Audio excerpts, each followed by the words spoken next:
गणपती श्री दत्तात्रय महाराज की जय।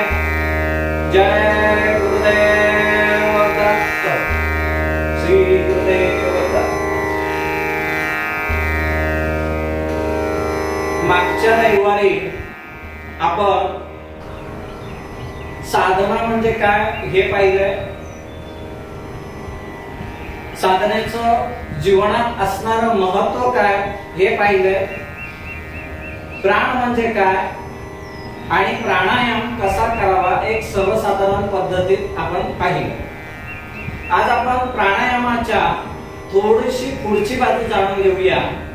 मुळात प्राणायामावरती बोलावं तेवढं कमी आहे, पण योगशास्त्रामध्ये आपल्या अध्यात्मामध्ये प्राणायामाचं काय महत्व आहे आणि प्राणायाम हा आपल्यासाठी किती महत्वाचा आहे हे जाणून घेण्यासाठी आज आपण थोडा विस्ताराने अभ्यास करूया।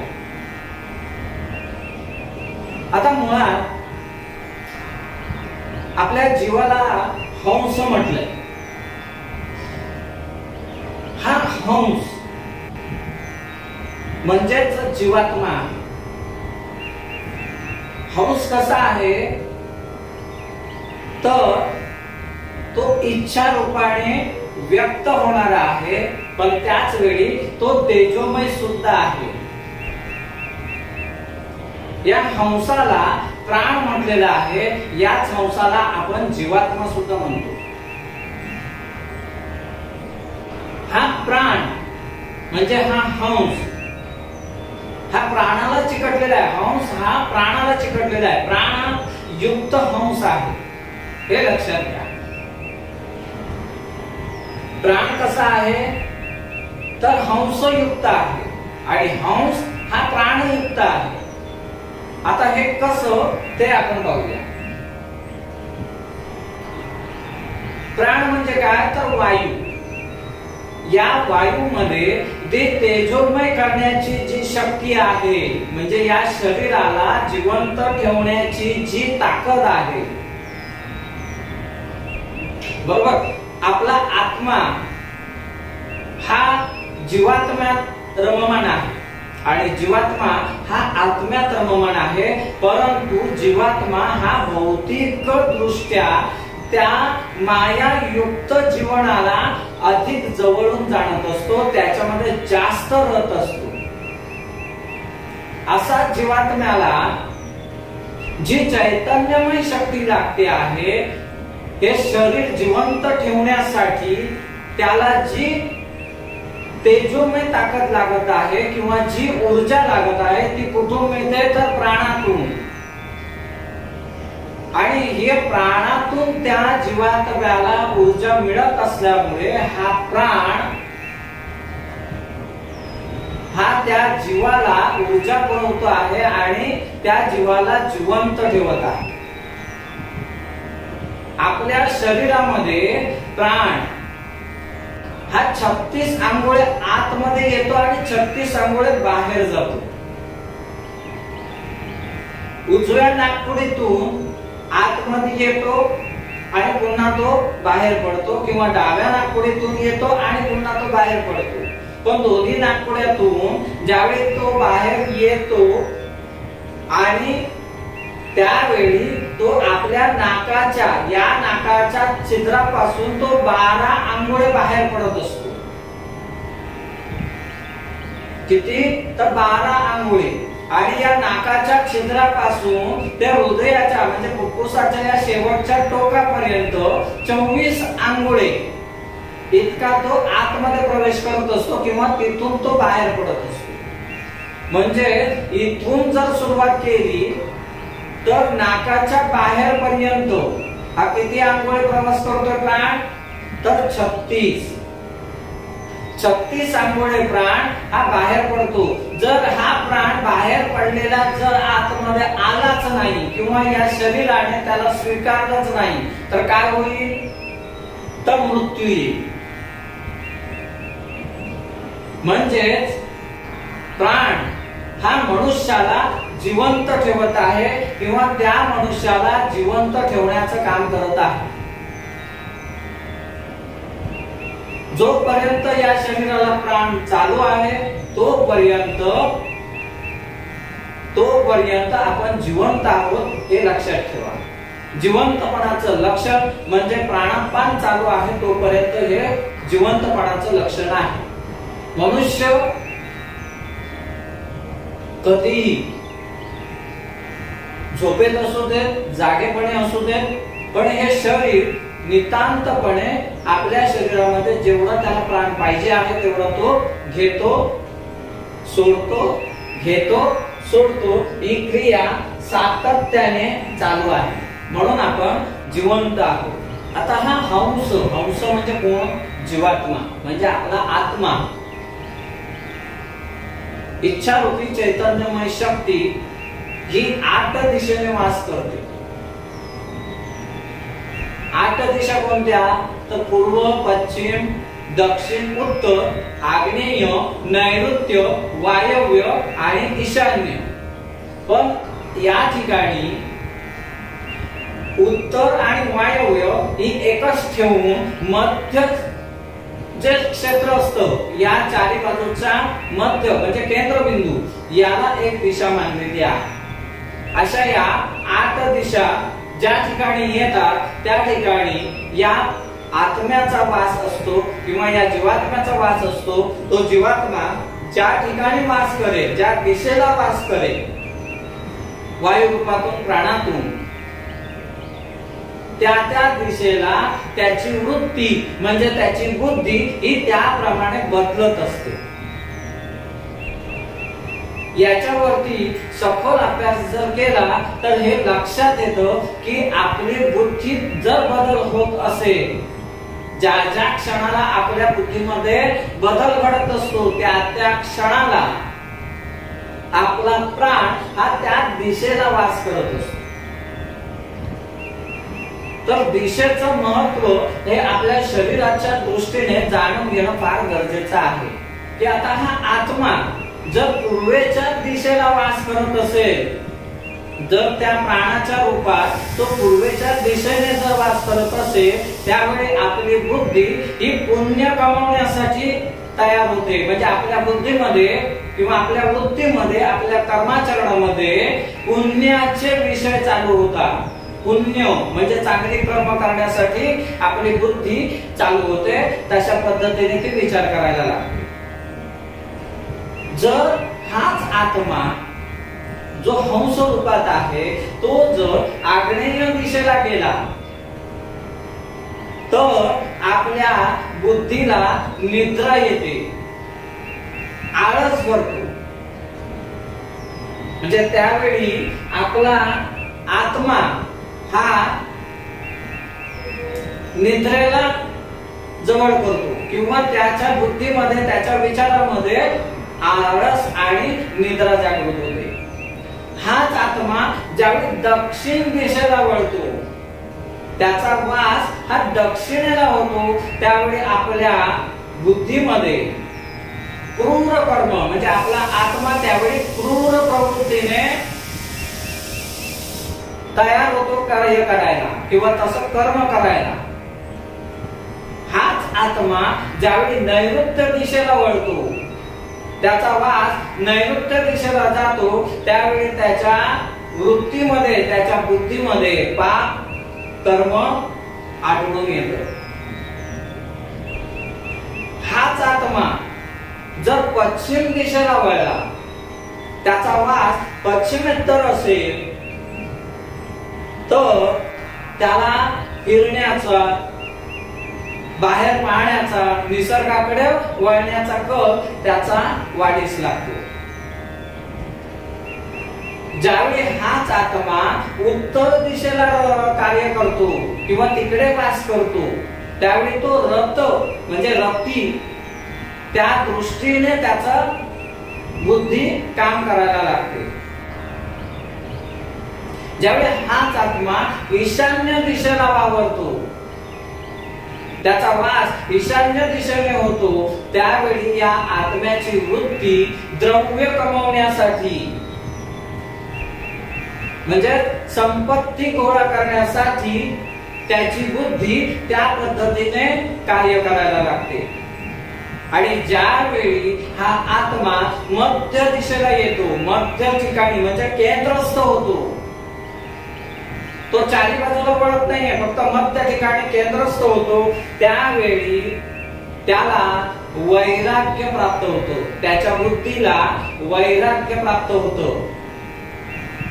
अशा पद्धतीने आपला आत्मा आठही दिशेना ज्यावेळी तो वावरतो त्यावेळी आपल्या बुद्धीमध्ये हे सगळे बदल घडून येत असतात आणि त्याप्रमाणे तो वायू म्हणजे तो प्राण तसा आपल्या शरीरामध्ये प्रवेश करत असतो. हे लक्षात घ्या. ही बुद्धी बदलण्याचं निव्वळ कारण असं आहे की ज्यावेळी पूर्वेचा वायू आपल्या शरीरामध्ये स्वीकारला जातो आणि त्याप्रमाणे आपल्या शरीरामध्ये तो कार्यरत होतो, त्यावेळी त्या वायूतून येणारा जो प्राण आहे, जी चैतन्यमय शक्ती आहे, ती त्या दिशेने असणारी जी वृत्ती आहे, त्या दिशेचं जे फळ आहे ते आपल्या शरीरामध्ये त्या पद्धतीने काम करत असतं.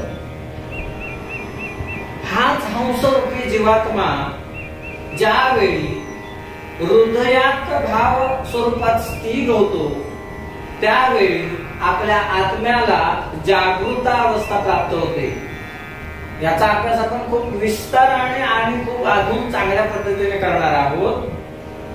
पण तुम्हाला एक सुरुवातीला आपण प्राणायाम का करायचा आहे, कशासाठी करायचा आहे आणि कशा पद्धतीने करायचं आहे हे कळलं पाहिजे. कोणत्याही दिशेला तोंड करून कधीही आणि कुठेही प्राणायाम केला जात नाही.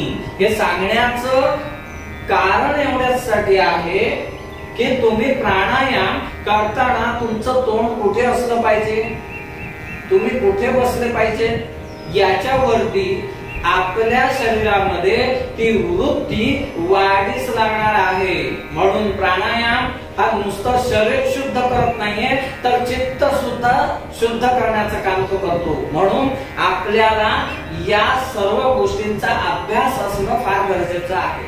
आणि जर हाच प्राण आपण जर नादात लीन केला, नादात लीन करणं म्हणजे कसं, जसं आपण आता प्राणायाम करतोय त्याच वेळी तुम्हाला आता सांगणार आहे याच्या पुढे, तर नादात लीन करणं, नादात लीन करणं म्हणजे तो ज्यावेळी श्वास आतमध्ये जातोय, बाहेर येतोय, जातोय, परत बाहेर येतोय, त्यावेळी ती जी क्रिया असते त्या क्रियेच्या वेळी जर नामस्मरण केलं किंवा त्या नामाचा नाद केला किंवा सोहंकाराचा किंवा ओंकाराचा नाद केला तर त्यावेळी समाधी अवस्थेकडे जाण्यासाठी खूप सोपा मार्ग आहे.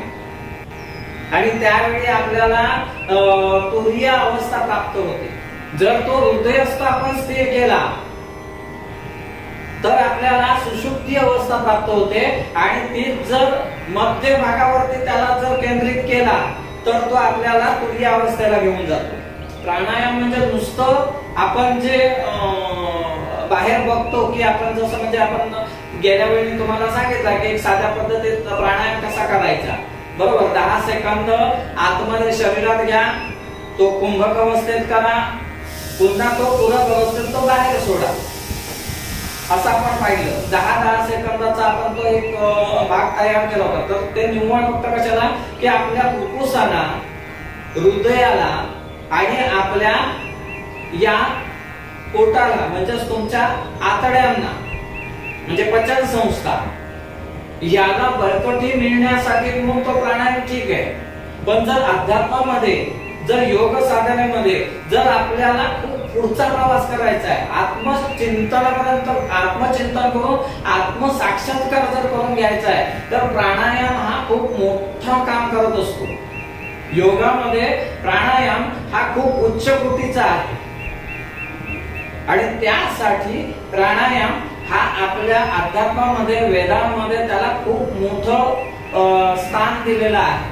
जसं आता तुम्हाला परमात्मा, आपण ज्याला परमात्मा म्हणतो, परमेश्वर म्हणतो, त्याचं जे अक्षर आहे, मंत्र आहे, एकाक्षर मंत्र ज्याला म्हणतो तो म्हणजे ओम. लक्षात घ्या, ओम. ओम म्हणजे चैतन्यमय शक्तीचा वास असणं, बरोबर. आपल्या अनेक साधू संतांनी आपल्याला सांगितलंय की आपण अंतर्मुख व्हायचं. अंतर्मुख व्हायचं म्हणजे काय, स्वतःमध्ये परमेश्वराला शोधायचं.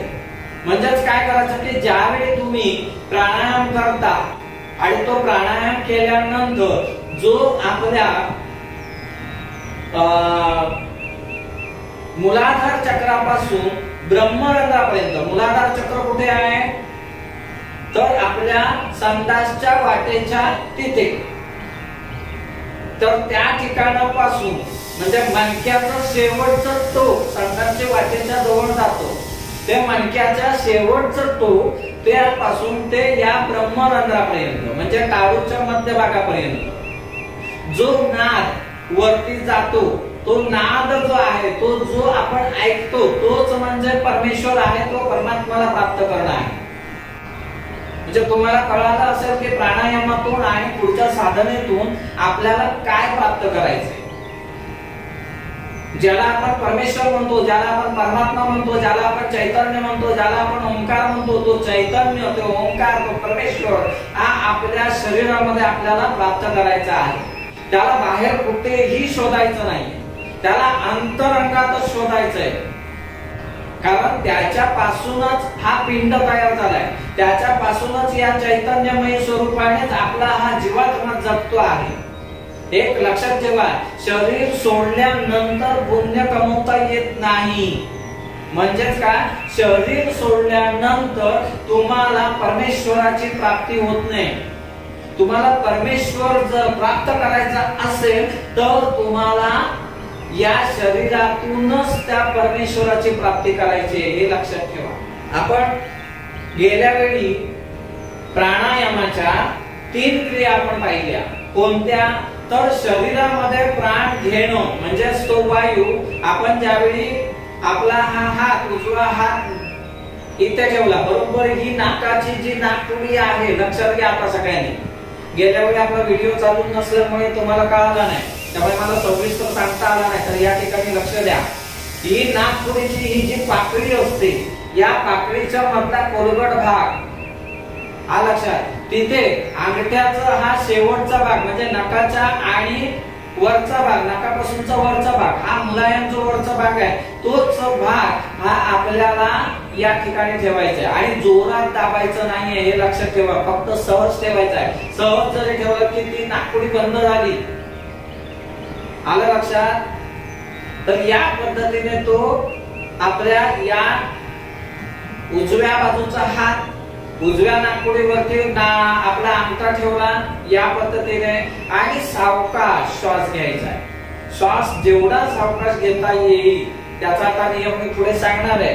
आता ते आपण जे गेल्या वेळी शिकलोय त्याच्याही पुढचा अजून थोडस मी तुम्हाला ऍडव्हान्स सांगणार आहे.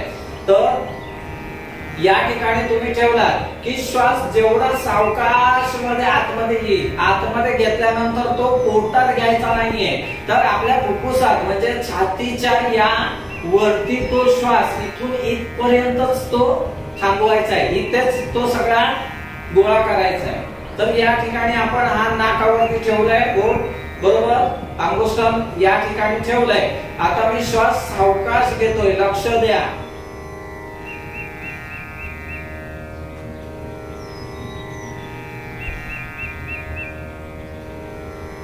आता मी माझ्या तर्जनीने ही दुसरी डावी नाकपुडी बंद केली आणि सावकाशपणे अनोखी ही अनोखी इथे छातीला टेकली पाहिजे आणि तुम्ही थोडस वाकायचंय.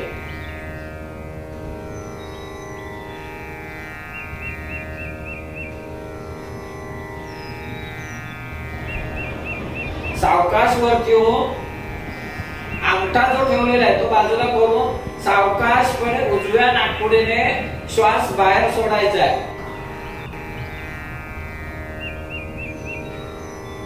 आता काय करायचं, परत सोडलेला श्वास पुन्हा आतमध्ये घ्यायचा आहे. या उजव्या नाकपुडीने आता श्वास घ्यायचा. मगाशी आपण डाव्या नाकपुडीने घेतला, आता आपण काय करायचं, उजव्या नाकपुडीने श्वास घ्यायचा आहे.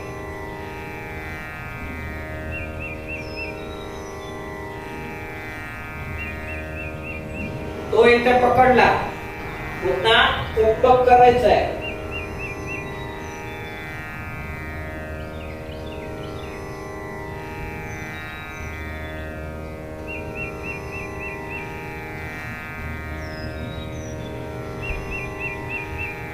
सरळ व्हायचं आणि सावकाश मध्ये डाव्या नाकपुडीने श्वास बाहेर सोडायचा.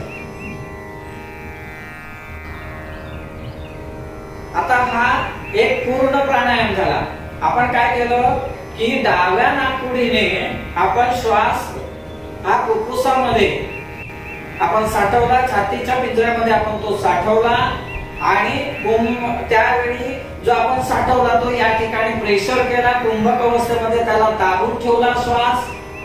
नंतर पुन्हा सरळ झालो आणि उजव्या नाकपुडीने आपण श्वास सोडला. आता पुन्हा आपण उजव्या नाकपुडीने श्वास आतमध्ये घेतला, पुन्हा तो आपण प्रेशर करून दाबून ठेवला आणि पुन्हा तो आपण डाव्या नाकपुडीने श्वास बाहेर सोडला. आता याला एक क्रिया म्हटली आहे. ज्यावेळी अशी एक पूर्ण क्रिया होते त्यावेळी पूर्ण दोन्ही नाकपुड्यातून श्वास जोरात घ्यायचा आहे आणि जोरात बाहेर सोडून द्यायचा. हा नियम लक्षात ठेवा. नाहीतर तुम्ही कसं करणार की मी हा केला, पुन्हा इकडून सोडलं, पुन्हा इकडून घेतलं, पुन्हा इकडून सोडलं, पुन्हा इथून घेतला, पुन्हा सोडला, अशी क्रिया करायची नाहीये. क्रिया कशी आहे, जर तुम्ही डाव्या नाकपुडीने श्वास आतमध्ये घेताय आणि उजव्या नाकपुडीने श्वास पुन्हा बाहेर सोडताय आणि पुन्हा उजव्या नाकपुडीने श्वास घेऊन डाव्या नाकपुडीने ज्यावेळी सोडताय त्यावेळी एक प्राणायाम पूर्ण झाला असं लक्षात ठेवा. त्यावेळी आपण पूर्ण श्वास दोन्ही नाकपुड्यांनी जोरात घ्यायचा आहे आणि पुन्हा बाहेर सोडून द्यायचा आहे. याच्यातून आपल्याला पूर्ण एक प्राणायाम घडत असतो. ज्यावेळी आपण शरीरामध्ये श्वास घेतो त्याला पूरक म्हणतात. काय म्हणतात? पूरक. ज्यावेळी श्वास तुम्ही आतमध्ये घेता तेव्हा तो पूरक आणि ज्यावेळी तो कुंभक अवस्थेमध्ये म्हणजे आपण ज्यावेळी असं वागतो आणि त्याला दाबून ठेवतो, प्रेशर करतो, म्हणजे हे कुंभकाप्रमाणे शरीर होतं. कुंभक म्हणजे काय तर तुम्हाला पूर्वीचं मडकं माहितीये ना, मडकं ज्याच्यामध्ये वरती छोटसच तोंड असतं आणि बाकीचा तो सगळा फुगलेला असतो. ही आता आपण ज्यावेळी असं वागतो कमरेमध्ये आणि मानेमध्ये असं ज्यावेळी प्रेशर करतो त्यावेळी तो प्रेशराइज केला जातो. हे लक्षात घ्या. ही क्रिया फार महत्वाची आहे. ही क्रिया व्यवस्थितच झाली पाहिजे तर तुमच्या शरीरामध्ये ती कुंभक केलेला प्राण हा अतिशय जोराने काम करणार आहे. त्याचंही आपण थोड्या वेळात आपण पाहूया कसं असतं काम ते.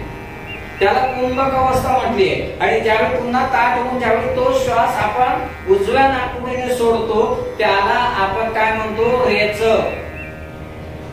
तर पूरक, कुंभक आणि रेचक ही अवस्था तुम्हाला कळाली. आता याच्यामध्ये अजून आपण एक नियमाची वाढ करूया. गेल्या वेळी आपण जे शिकलो त्याच्यामध्ये प्राणायाम करताना आपण प्राण हा ज्यावेळी आतमध्ये घेतो त्यावेळी 10 सेकंद, कुंभक अवस्थेमध्ये ठेवतो त्यावेळी 10 सेकंद आणि बाहेर सोडतो त्यावेळी 10 सेकंद, असा आपण 30 सेकंदाचा एक प्राणायाम आपण शिकलो. आता इथे सद्गुरु श्री रामचंद्र महाराजांनी त्यांनी जो अभ्यास केला आणि त्याच्यातून त्यांनी जी काय प्राणायामावरती विजय मिळवला, या पंचप्राणावरती विजय मिळवला आणि खऱ्या अर्थाने अध्यात्म साधलं, त्यांनी त्या ठिकाणी त्यांच्या चरित्रामध्ये प्राणायामाची एक क्रिया देऊन ठेवली आहे. आणि ही क्रिया ऋषी मुनींपासून चालत आलेली आहे, गुरु परंपरेतून चालत आलेली आहे. तर याच्यामध्ये काय करायचंय की ज्यावेळी तुम्ही डाव्या नाकपुडीने श्वास घेताय त्यावेळी 12 प्रणव. 12 प्रणव. प्रणव म्हणजे काय? प्रणव मंत्र म्हणजे तुम्हाला कळाला का? माहिती आहे का कोणाला? प्रणव म्हणजे ओम. एकाक्षर मंत्राला प्रणव. प्रणव मंत्र म्हणजे ओम. असे 12 प्रणव म्हणजे ओम ओम हा जो म्हणजे एका सेकंदाला एक प्रणव.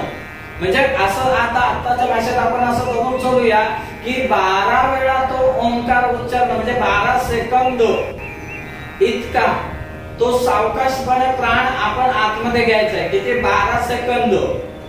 12 वेळा जर ओंकार आपण ओम ओम ओम असा जर उच्चार केला तर तेवढा जो वेळ लागतो तो वेळ लक्षात ठेवा. तेवढा वेळ एवढा श्वास सावकाश मध्ये हृदयामध्ये आपल्या फुफ्फुसामध्ये घ्यायचा आहे.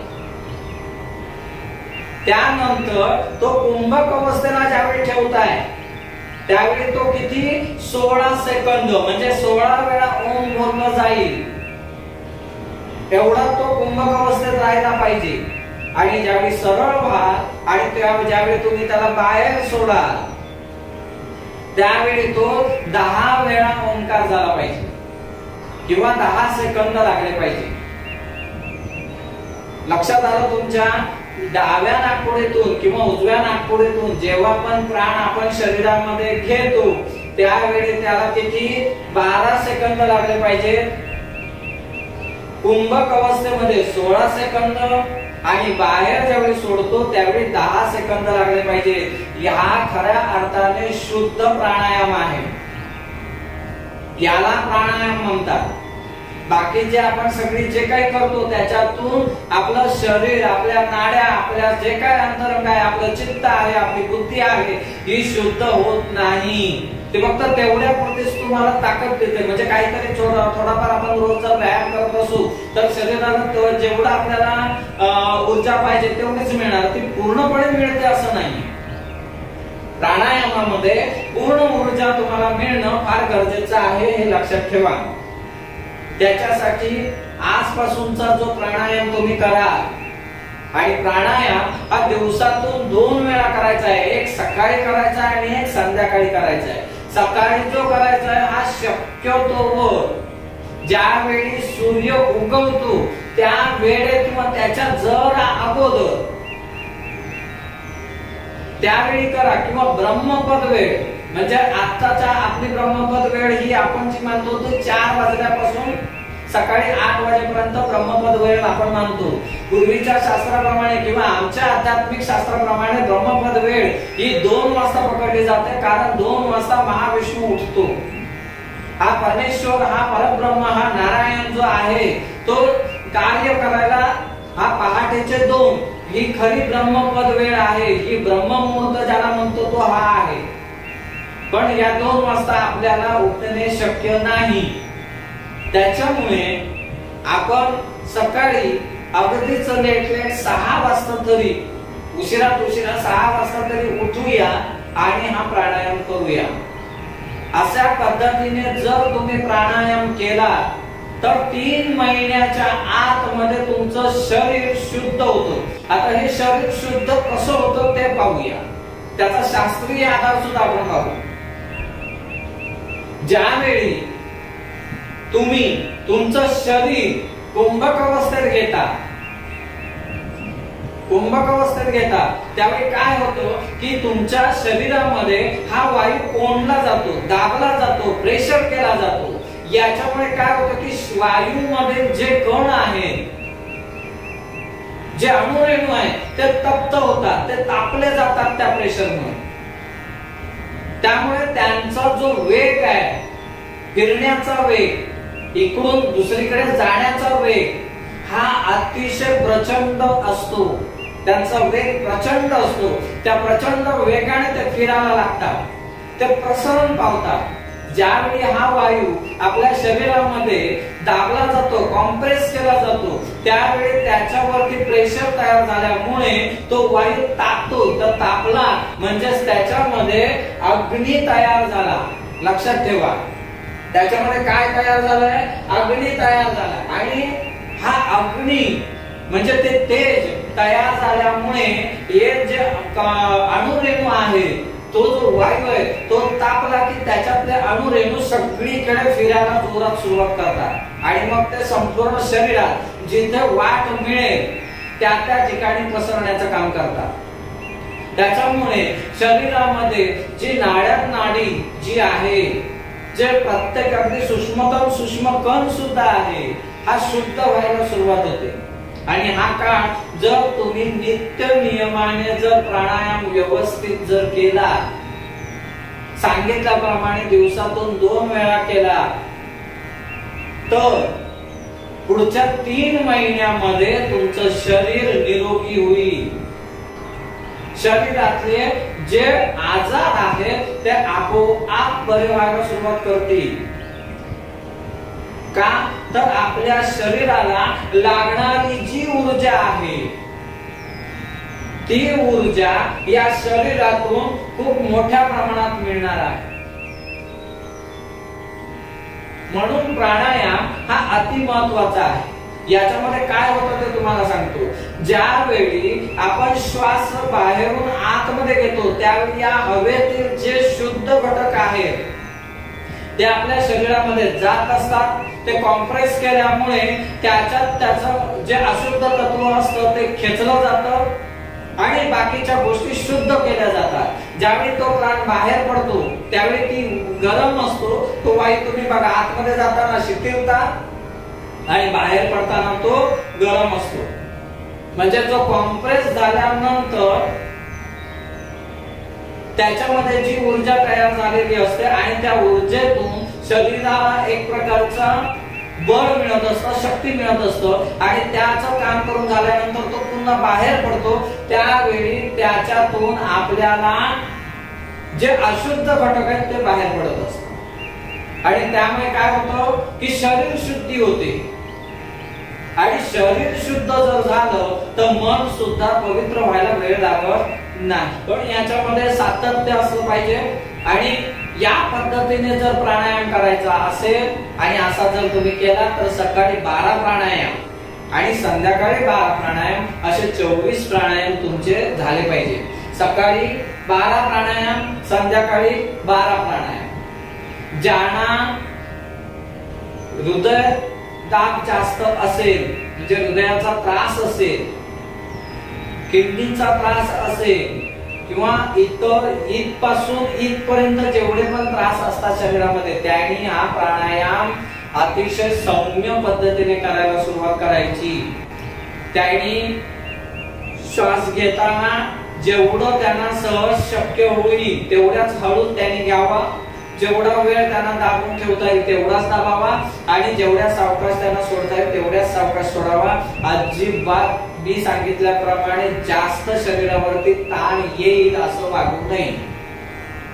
हळूहळू हळूहळू तुमचा तो जिथे 3 महिने लागतात तिथे 6 महिने लागतील पण तुम्ही त्या लेवलला येऊ शकता. फक्त तुमचं शरीर शुद्धी करत जाणं हे फार महत्वाचं आहे. प्राणायाम शरीर शुद्ध करत असतो पण जर आपलं शरीर अगोदरच हे असेल, त्याला रोग जडलेले असतील, त्याला अनेक त्रास असतील कारण का आपण खाताना पितानाचे नियम पाळत नाही. पहिली गोष्ट आपलं रात्री अवेळी झोपणं, सकाळी अवेळी उठणं. म्हणजे आमचा सूर्योदय हा कदाचित 11 वाजता होत असेल त्याच्यामुळे आपण सूर्यवंशी लोक आहोत असं म्हणायला काय हरकत नाही. त्याच्यामुळे आपल्या शरीराला अनेक प्रकारच्या व्याधी या लागतात. जसं म्हणजे आपण एक 5 मिनिटं जर चाललो तर आपल्याला धाप लागते. का तर आपल्या शरीराला आपण आताच्या भाषेत ऑक्सिजन म्हणतो किंवा आपल्या शरीराला जी बळकटी पाहिजे ती नाहीच आहे. खाणं पिणं अतिशय चुकीच्या पद्धतीचं असल्यामुळे आपल्या शरीराला जे जीवनसत्व पोहोचायला पाहिजे तेही पोहोचत नाही. तर तुमच्या लक्षात आलं की प्राणायाम हा सकाळी 12 वेळा आणि संध्याकाळी 12 वेळा हा करावा. प्राणायाम करतानाचे नियम, ज्यावेळी तुम्ही डाव्या नाकपुडीने श्वास घेताय, कुंभक करताय, त्याच्यानंतर उजव्या नाकपुडीने सोडताय म्हणजे रेचक करताय. पुन्हा उजव्या नाकपुडीने पूरक श्वास घ्यावा, कुंभक करावा त्या श्वासाला आणि पुन्हा तो श्वास डाव्या नाकपुडीने रेचक अवस्थेत बाहेर सोडून द्यावा. असा एक प्राणायाम झाला की उच्च श्वास घेणं आणि उच्च श्वास पुन्हा सोडून देणं असा एक प्राणायाम झाला. असे 12 प्राणायाम सकाळी आणि असे 12 प्राणायाम संध्याकाळी जर केले तर 3 महिन्याच्या आतमध्ये तुमचं शरीर शुद्धी होते. आता असा जर प्राणायाम तुमचा जर होत गेला तर तुमच्या शरीरावरती एक प्रकारची तेजी येते. तुमच्या चेहऱ्यावरती, तुमच्या डोळ्यामध्ये एक चमक, ज्याला म्हणतो अद्भुत चमक, ही आपल्या दिसून येते. याचाच अर्थ आपलं शरीर शुद्ध होत आहे हे लक्षात ठेवा. प्राणायामामुळे हे फायदे निश्चित होतात. आता डोळ्यात तेजी येण्याचं कारण काय की आपलं जे जठराग्नी आहे हे प्रज्वलित होतं. आता ते कसं होतं, कोणत्या वेळी होतं, कशा पद्धतीने होतं हे आपण प्राणायामाला 3 प्रकार आहेत. त्याला त्रिविध प्राणायाम म्हणतात. त्रिविध प्राणायाम म्हणतात. त्यापैकी एक प्राणायाम आहे अधम प्राणायाम, दुसरा आहे मध्यम प्राणायाम आणि तिसरा आहे उत्तम प्राणायाम. लक्षात आलं? अधम प्राणायाम, मध्यम प्राणायाम आणि उत्तम प्राणायाम. आता हे प्रकार काय आहेत ते बघूया. जसं मगाशी तुम्हाला काय सांगितलं की पूरक अवस्थेत ज्यावेळी श्वास तुम्ही आतमध्ये घेता त्यावेळी 12 प्रणव झाले पाहिजे, म्हणजे 12 वेळा ओंकार झाला पाहिजे. कुंभक अवस्थेत ज्यावेळी तो प्राणायाम ठेवता त्यावेळी तो 16 वेळा प्राणायाम झाला पाहिजे, म्हणजे 16 वेळा प्रणव मंत्र झाला पाहिजे. आणि ज्यावेळी तुम्ही त्याला बाहेर सोडताय म्हणजे रेचक अवस्थेत तो 10 वेळा असला पाहिजे. म्हणजे 12 वेळा ज्यावेळी श्वास घेताय त्यावेळी 12 वेळा ओंकाराचा नाद झाला पाहिजे. ज्यावेळी श्वास आपण पूरक अवस्थेत आतमध्ये घेतो त्यावेळी तो श्वास 12 ओंकार एवढा झाला पाहिजे, म्हणजे 12 सेकंद झाला पाहिजे. आणि ज्यावेळी कुंभक करतो त्यावेळी तो ओंकार 16 वेळा गेला पाहिजे, म्हणजे 16 सेकंद थांबला पाहिजे. आणि हाच प्राण ज्यावेळी आपण बाहेर सोडतो रेचक करतो त्यावेळी तो 10 सेकंद इतका असला पाहिजे, म्हणजे 10 वेळा ओंकार झाला पाहिजे. जर या पद्धतीने केलं तर याला अधम प्राणायाम म्हणतात. हा काय म्हणतात? याला अधम प्राणायाम म्हणतात. असा हा अधम प्राणायाम ज्यावेळी तुम्ही सुरुवात करता त्यावेळी तुमच्या शरीरातून घाम यायला सुरुवात होतो. पहिलं लक्षण काय? घाम येणं. घाम येणं याचा अर्थ काय होतो सांगा? की आपल्या शरीरामध्ये ज्याला आजच्या तारीखला आपण टॉक्सिन्स म्हणतो, असे घटक जे शरीराला नको आहे ते घामाच्या रूपातून बाहेर पडायला लागतात. पण असा घाम हा ज्यावेळी आपण प्राणायाम पूर्ण झाला आणि जर घाम आपल्या शरीरावरती असेल तर काय करायचंय की तो घाम आपल्या अंगाला चोळून तसा तिथे जिरवायचा आहे, हे लक्षात ठेवा. आणि त्यानंतर स्नान करायचंय बऱ्याच वेळाने. लक्षात आलं? तो घाम पुसून टाकू नका, तो तसा चोळून तिथे जिरवून टाका. याचं कारण का? की ते क्षार पुन्हा तुमच्या शरीरात गेलं की ते अजून सक्रिय होतं, अजून चांगलं काम करतं. आता याच्यामुळे काय होतं की अशा पद्धतीने म्हणजे अधम प्राणायाम जो करतोय त्याला 3 महिन्याच्या आतमध्ये अनेक प्रकारच्या व्याधी, जे रोग आहेत, जे त्रास आहेत आपल्या शरीराला, ते सगळे नाहीसे होतात. त्याचबरोबर सर्व प्रकारच्या पापांचं क्षालन होतं. आता पाप म्हणजे इथे काय की आपल्या जे आपण पाप 3 प्रकारचे मानतो. कोणती? एक कायिक, एक वाचिक आणि एक मानसिक. आपण पाप 3 प्रकारे करत असतो. एक कायिक म्हणजे एखाद्याला धरून मारणं, म्हणजे आपल्या शरीराकडून दुसऱ्याच्या शरीराला कष्ट पोहोचवणं, याला कायिक पाप म्हणतात. आपण ते कायिक पापामध्ये मोडतो. दुसरं पाप आहे ते मनातून वाचेतून केलेलं, म्हणजे आपण एखाद्याला हिडीस पिडीस करून बोलणं, दुसऱ्याला वाईट वाटेल असं बोलणं, दुसऱ्याला पीडा होईल असं बोलणं, त्याला वाचिक पाप म्हटलंय. आणि तिसरं आहे ते मानसिक पाप. आता मानसिक पाप काय आहे?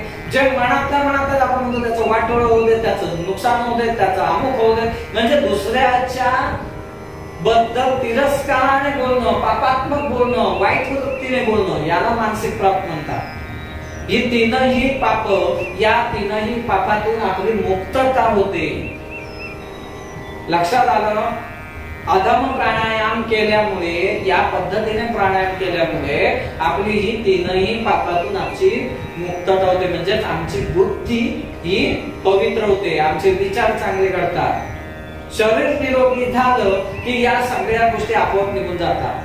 एक लक्षात ठेवा, आपल्या शरीराला जे काही आजार जडतात, जे काही त्रास आपल्या शरीराला होत आहेत, हे निव्वळ आणि निव्वळ आपल्या शरीरामध्ये जे निर्माण होणारे जे विचार आहेत, जे विचार, जी आपली बुद्धी ज्या पद्धतीने सातत्याने विचार करत असते, त्याचा परिणाम आपल्या शरीरावर घडत असतो आणि त्या परिणामाचा दुष्परिणाम हा शरीरात रोगात रूपांतरित होत असतो, हे लक्षात ठेवा.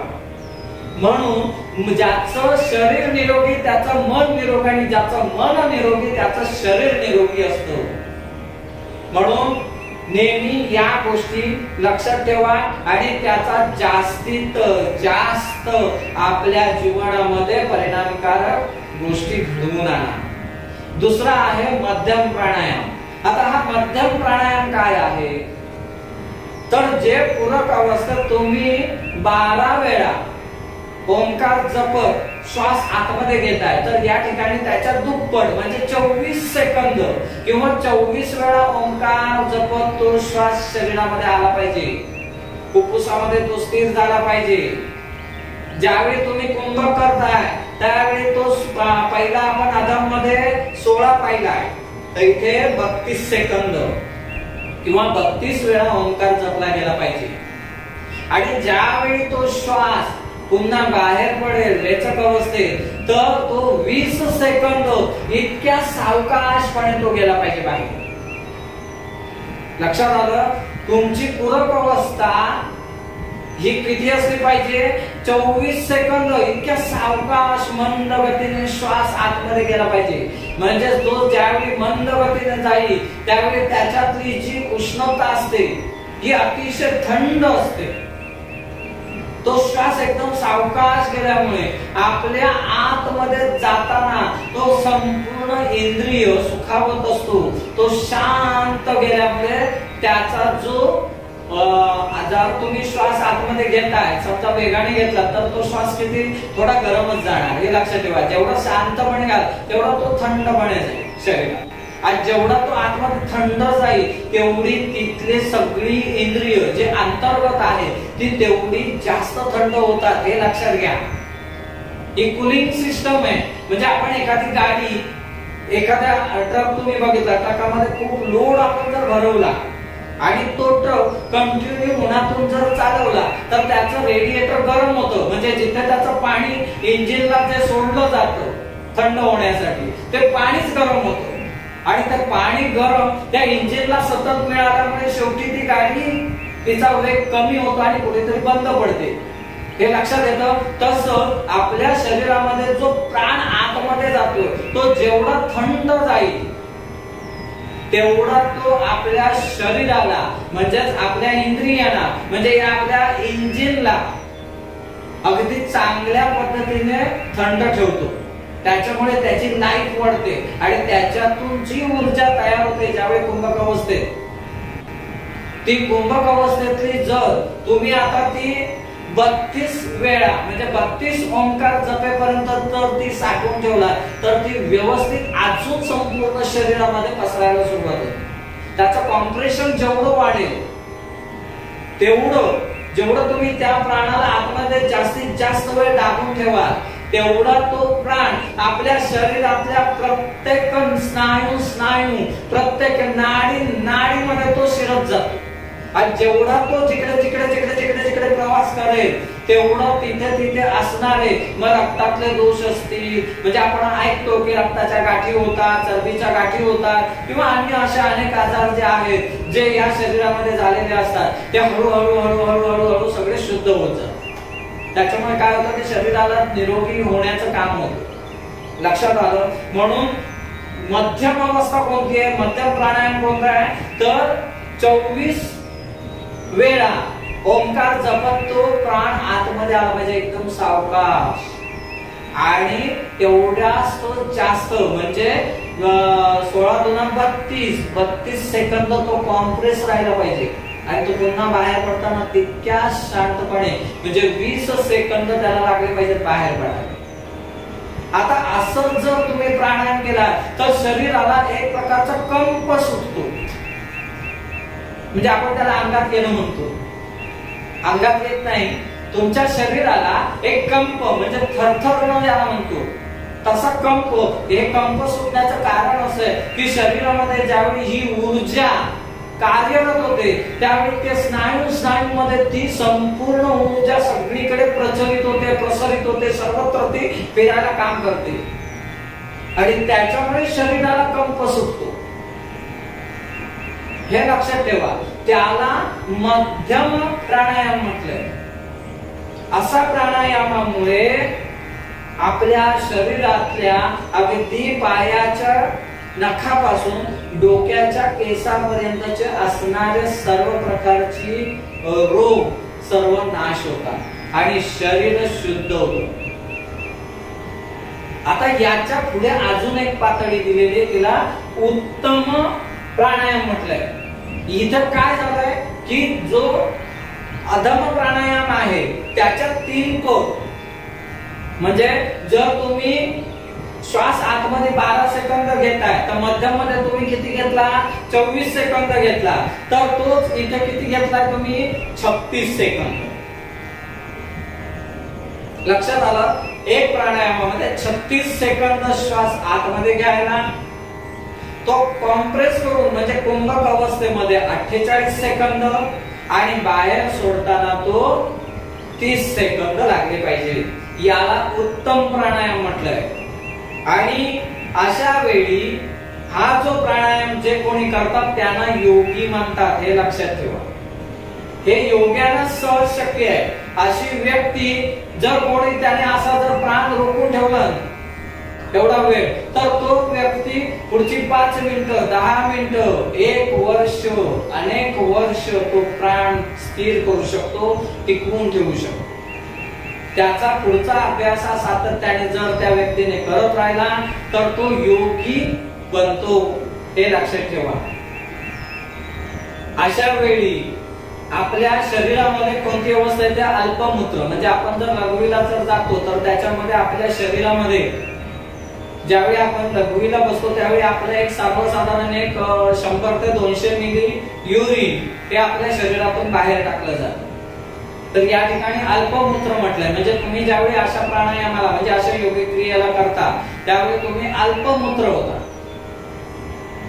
अल्पमळ जाणं म्हणजे तुमची पचन क्रिया पूर्णपणे होत असल्यामुळे, आपली पचन क्रिया पूर्ण होत असल्यामुळे, याचं कारण लक्षात घ्या, शास्त्रीय दृष्टिकोनातून समजून घ्या. ज्यावेळी तुम्ही अशा पद्धतीने म्हणजे उत्तम प्राणायाम करताय तर त्यावेळी काय होतं की तुमच्या उत्तम प्राणायामामुळे तुम्ही जे काही अन्न घेतलंय त्यातले जर आजच्या तारीखला आपण बघितलं तर आपल्या शरीरामध्ये जे अन्न आपण खातोय ते सगळंच पचलं जातं असं नाही. त्यातले कित्येक घटक मूत्राशयातून बाहेर पडतात आणि कित्येक घटक हे संडास स्वरूपी आपल्या शरीरातून मलमूत्राच्या स्वरूपातून बाहेर पडत असतात. म्हणजे पूर्णपणे ते जिरलं जातं का? नाही. त्यातले सगळे अंश जे आहेत, जे लागणारे शरीराला घटक आहेत ते घेतले जातात का? तर अजिबात नाही.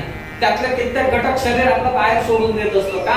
तर त्याला डिसऑर्डरिंग म्हणतो. आपल्या शरीराला लागलेली एक घाणेरडी सवय, या सवयीमुळे या सगळ्या गोष्टी घडत असतात. म्हणून आपल्या संडासला एक विचित्र वास येत असतो, लघवीला एक विचित्र वास येतो. जर आपलं मलमूत्र साफ होत नसेल तर दुसऱ्या दिवशी तिसऱ्या दिवशी त्यांना मलमूत्र सोडणार आहे तर तुम्ही बघा त्यांच्या मलमूत्राला वास येत असतो. याचं निव्वळ कारण काय आहे? तर तुमचं शरीर शुद्धीकरण करत नाहीये.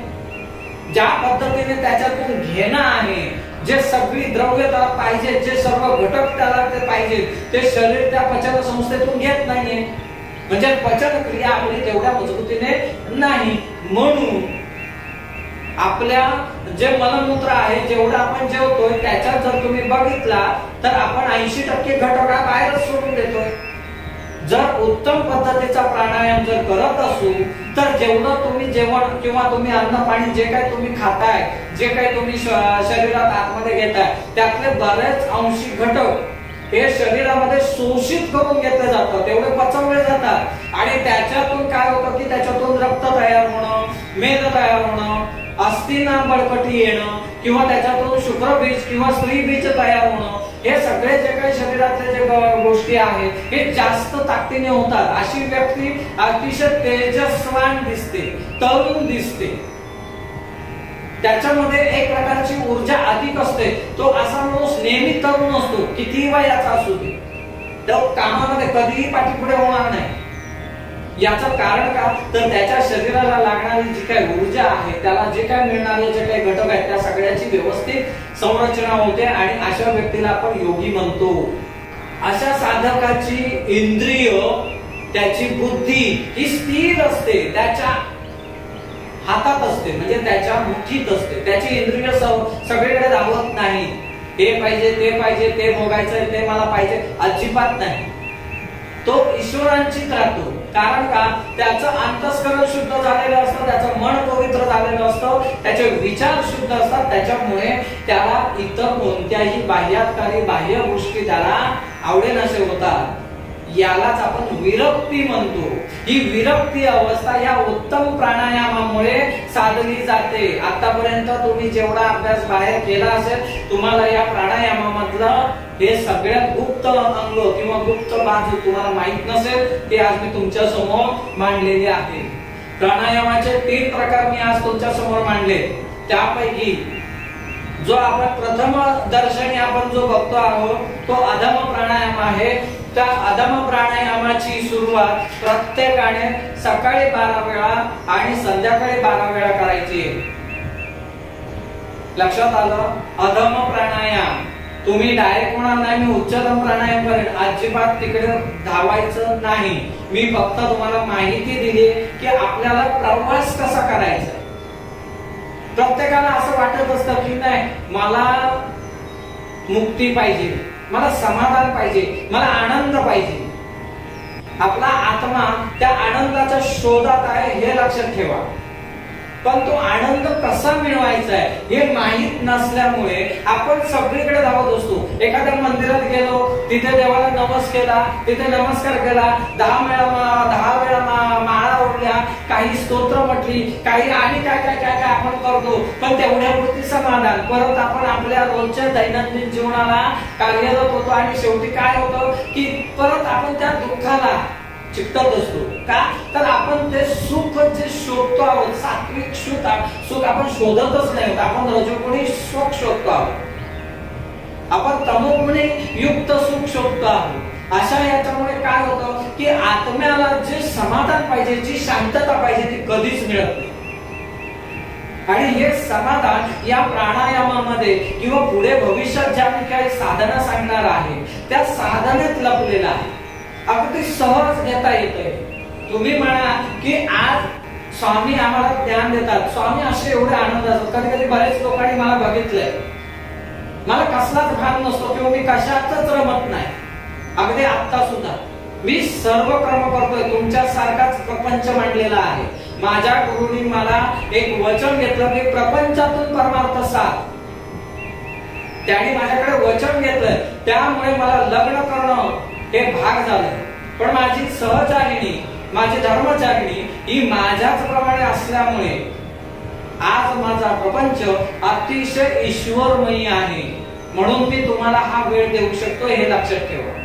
पण याच बरोबर माझ्या गुरूंचा, माझ्या सद्गुरूंचा, माझ्या माऊलीचा माझ्या डोक्यावरती हस्त आहे.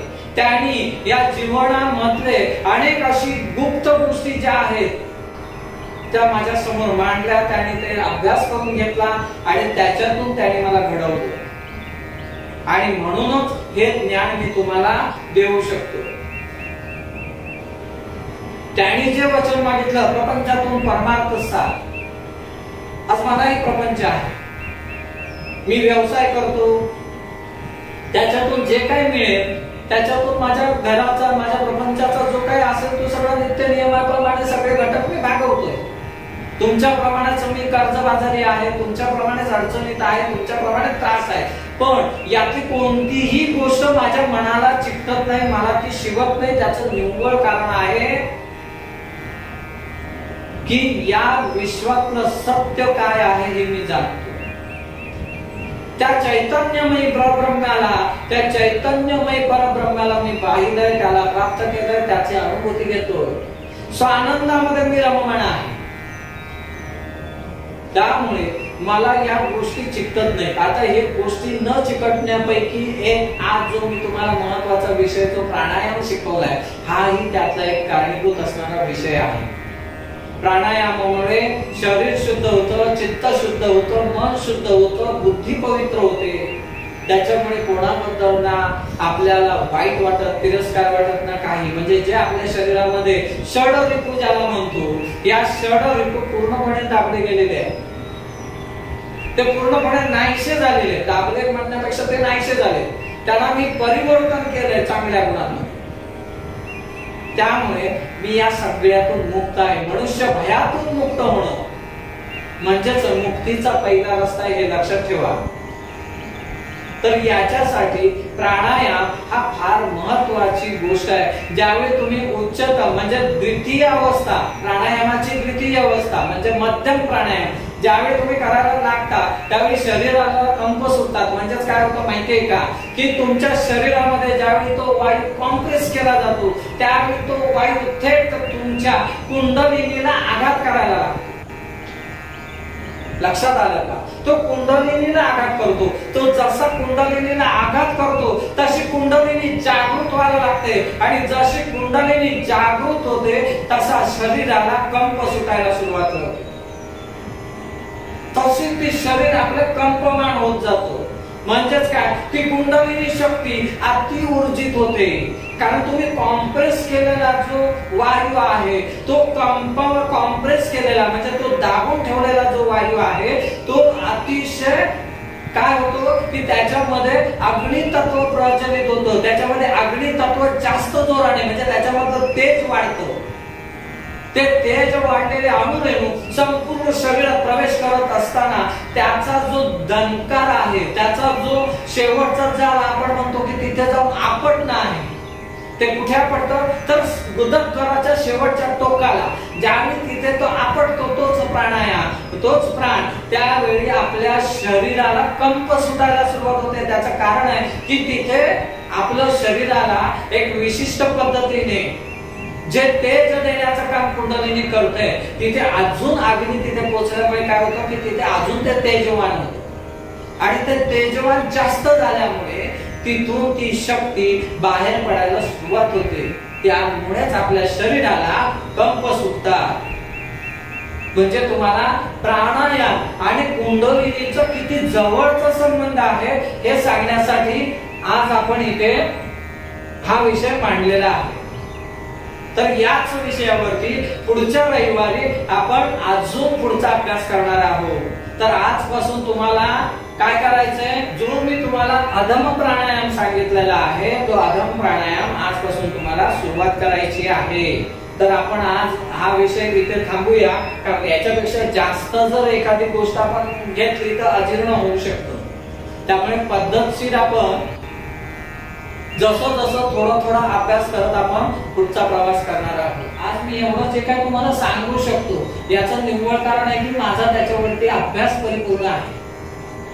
त्याच्यामुळे मी हा अभ्यास तुम्हाला व्यवस्थित समजावून सांगू शकतो. हा अभ्यास म्हणजे मी दिलेलं ज्ञान हे नुसतं पुस्तकी ज्ञानाप्रमाणे ते करू नका. तुमचा स्वतःचा अनुभव घ्या. त्याच्यातून तुमच्या शरीरामध्ये, तुमच्या मनामध्ये जे जे बदल घडताय हे तुम्ही अनुभवा आणि ते अनुभवल्यानंतर ते 100 लोकांना सांगा. हे कधीही लाभदायक ठरते, ही गोष्ट कधीही चांगली ठरते, हे लक्षात ठेवा. आलं लक्षात? तर आज या ठिकाणी आपण हा अभ्यास थांबूया आणि जय जयकार करूया. अनंत कोटी ब्रह्मांड नायक राजाधिराज योगिराज परब्रह्म सद्गुरु श्री स्वामी समर्थ महाराज की जय. सद्गुरु श्री रामचंद्र महाराज की जय. सद्गुरु श्री मल्लिकार्जुन महाराज की जय. सद्गुरु श्री श्रीपाद श्री वल्लभ श्रीमन ऋषि सरस्वती श्री दत्ता